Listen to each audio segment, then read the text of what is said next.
ఇంకా దీని గురించి బాగా థరోగా ఎవరో ఒకళ్ళు చెక్ చేసి ఇతని వెనకల ఎవరు ఉన్నారు. హ్మ్. నాకైతే నా వ్యక్తిగత అభిప్రాయం ఇది. హ్మ్. సనాతన ధర్మాన్ని సర్వభ్రష్టం చేసేదానికి ఎవడో కంకణం పట్టుకొని ఈయన్ని పావుగా వాడుకుంటున్నాడా? హ్మ్.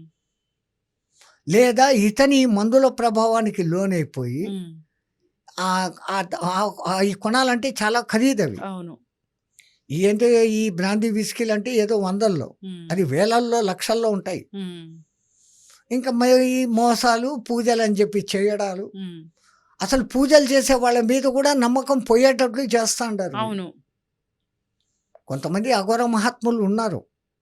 వాళ్ళేదో గుట్టు చప్పుడు కాకుండా కొన్ని ఆ క్షుద్రాలను పోగొట్టేకి వాళ్ళకు తెలిసిన పూజలు అయి ఇండ్లలో చేయరు. హ్మ్. వాళ్ళు శ్మశానంలో చేస్తారు. హ్మ్.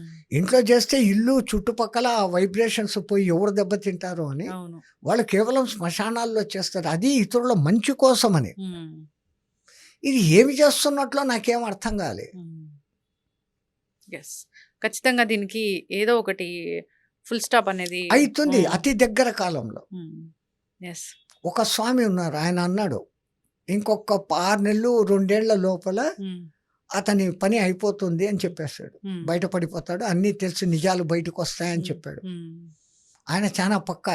ఎవరంటే చా చిన్న తిరుపతి స్వామి దగ్గర ఆయన్ని ఎత్తుకొని తిప్పారు. హ్మ్. మీకు తెలిసే ఉంటుంది. ఆయన అమ్మవారి నిష్ఠ ఎంత అద్భుతంగా, ఎంత బాగా చెప్తాడు. హ్మ్. అంతటి మనిషి చేత కూడా మీరు పలికిచ్చారు. ఈ హ్మ్. అఘోరి, అఘోరి అని. హ్మ్. ఏ ఛానల్ చూసినా అదేనా? మీ రేట్లు పెంచుకునేదానికి ఇంత వాడిని హైక్ చేయడమా? మళ్ళీ ఆ చూపించేది మరి డైరెక్ట్‌గా చూపించండి. ఆ హ్మ్. అద్దాలు పెట్టి. హ్మ్. ఏ హ్మ్. బ్లర్ రేసి. మీకు ఆ దమ్ము లేదు. హ్మ్. సారీ మా ఆ సబ్జెక్టే మంచిది కాదు తల్లి. అవును.